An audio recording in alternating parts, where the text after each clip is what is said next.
Bref, je menais pas une vie très palpitante. Mes recherches en informatique quantique ne menaient pas à grand chose, jusqu'au jour où...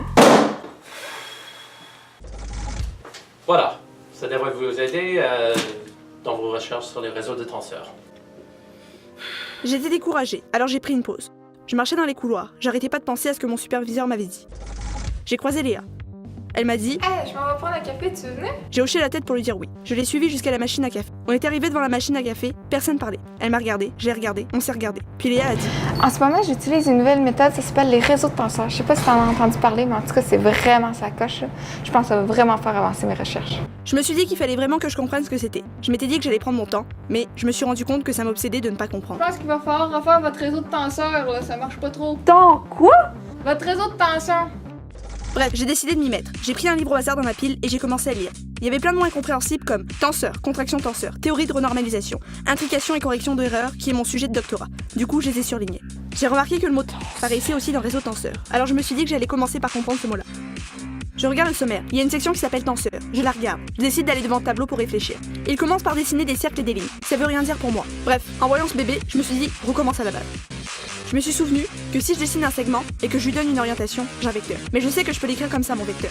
Bref, je peux ranger mon information sur une ligne. Je fais une pause. Je me suis rendu compte que j'étais pas en forme, mais ça on s'en fout. Bref, faut que je m'y remette. Je me suis dit que c'était le bon moment pour allier recherche et santé physique. Pour organiser mes idées, j'ai décidé de faire un tableau. Si je m'entraîne 3 jours par semaine, lundi, mercredi et vendredi, avec 3 activités. Courir, me muscler, monter les escaliers. Je dispose mon information en ligne et en colonne comme ça, j'ai une vue entière de la situation. Bref, on a ce que l'on appelle une matrice. Je continue à travailler, ça avance pas, je décide de faire une pause. Je me couche sur le divan, mon sel vibre, j'ai reçu un SMS, je le regarde. C'est ma mère, elle me demande ce que je fais. Je réponds que je fais des recherches sur les réseaux de tenseurs. Elle me demande à quoi ça sert. Je réponds à résoudre des problèmes encore non résolus, mais avec une nouvelle approche. Elle me répond 3 petits points. J'essaie d'être plus explicite. Je réponds que c'est comme des équations, qu'elle sait pas s'en servir, mais que sans ça, elle aurait pas de cellulaire. Elle m'a répondu OK avec des cœurs. Je renvoie des cœurs et me recouche. Je regarde mon ventre et je me suis rendu compte que le sport c'était pas suffisant. Il manquait quelque chose pour avancer dans mes recherches. Je décide de me lever. Je retourne devant le tableau. Je me dis qu'il faut que je sois plus strict dans mon entraînement. Je décide de refaire mon planning, mais cette fois-ci en précisant le moment où je fais mes exercices. Jour, moment, matin, après-midi, soir, type d'exercice. Donc j'ai juste à les additionner, comme ça j'obtiens un Q.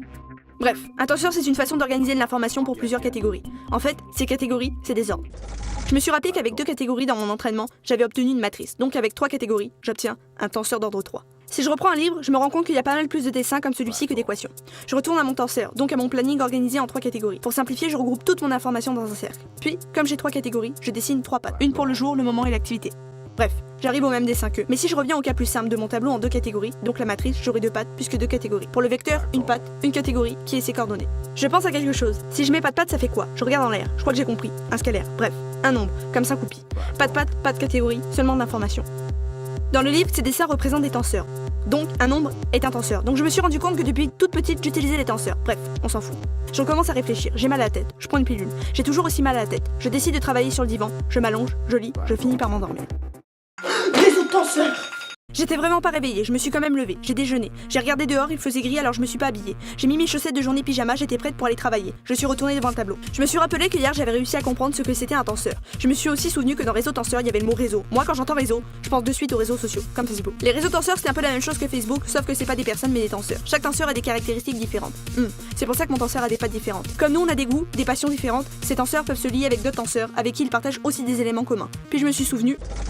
Correlation. Mais je comprenais pas ce que ça voulait dire, donc je suis allée sur Google Traduction. Corrélation.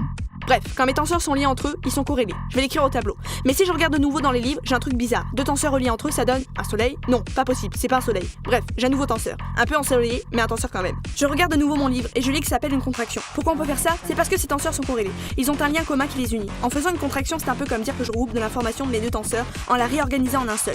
Oh, j'ai compris. Bref, je me suis rendu compte que les réseaux tenseurs ça pouvait servir parfois. J'ai levé ma tête en l'air parce que je voulais réfléchir encore plus. Puis j'ai vu l'image sur le mur. Elle était drôle. Et je me suis dit qu'il fallait que je l'envoie à Léa. Je l'ai prise en photo. Mais j'ai pas pu l'envoyer par mail car elle était trop lourde. Donc je me suis dit qu'il fallait la compresser. Mais pour ça, je peux utiliser les réseaux tenseurs. Mon image est composée de pixels. Un pixel contient de l'information comme la couleur et l'intensité qui est similaire à ses pixels voisins. Je peux dire qu'ils sont corrélés. Bref, si j'avais des pixels comme ça, j'aurais pas eu une bonne compression car ils sont tous différents donc indépendants. Si j'utilise les dessins comme les autres, je représente mon image comme ça. Elle est composée de plein de pixels qui se partagent de l'information. L'information est contenue dans un nombre qui dépend de l'intensité de la couleur. Pour compresser l'image, je peux utiliser ce réseau de tenseurs, bref, des lignes et des carrés. Ça permet de trier les pixels en fonction de leur intensité. Je veux pas conserver les pixels de faible intensité puisque je veux compresser l'image, donc je les enlève. Mais je veux conserver une image qui a le même nombre de pixels, donc je dois utiliser quelque chose qu'on appelle la renormalisation. Pour compenser ce supprimer, je dois étaler l'information de mes pixels restants pour le nombre de pixels que j'avais au départ. Donc ce que j'ai, c'est une image plus uniforme en intensité qui a perdu de ses petits détails. J'ai regardé mon sel et je me suis dit qu'il était trop tard pour faire ça, donc j'ai utilisé la vieille méthode du JPEG. Bref, j'ai envoyé ma photo. J'avais perdu assez de temps. Je suis donc revenu à mon sujet de doctorat, la correction d'erreurs. Cette fois-ci, je vais pas faire d'erreurs comme à ma présentation où la salle était presque vide. Je sais qu'un système quantique peut être modifié par la température et le champ magnétique par exemple. Il faut trouver un moyen de prédire ces erreurs. Bref, si je reviens à l'informatique quantique, je veux transférer mon information sur des qubits. Les qubits sont l'équivalent quantique des bits 0 et 1. En classique, les bits sont encodés localement dans un état composé d'un bit. Les qubits permettraient de faire des gros calculs en des temps records en partie grâce à l'intrication. L'intrication est un état constitué de plusieurs qubits contenant l'information, donc l'état est plus robuste qu'un qubit. Ainsi, les qubits d'un état intriqué sont corrélés. Si j'avais dit ça, ma présentation serait transformée plutôt comme... Qui dit corrélation dit réseau de tenseurs.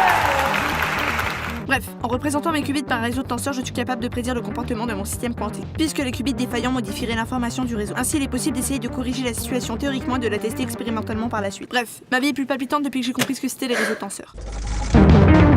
J'ai un problème. Dans le fond, j'ai plein de particules, puis c'est défini par leur position, leur masse, leur charge, leur vitesse. Dans le fond, ça contient plein d'informations, puis je pourrais peut-être les écrire en réseau de tenseurs. Tiens,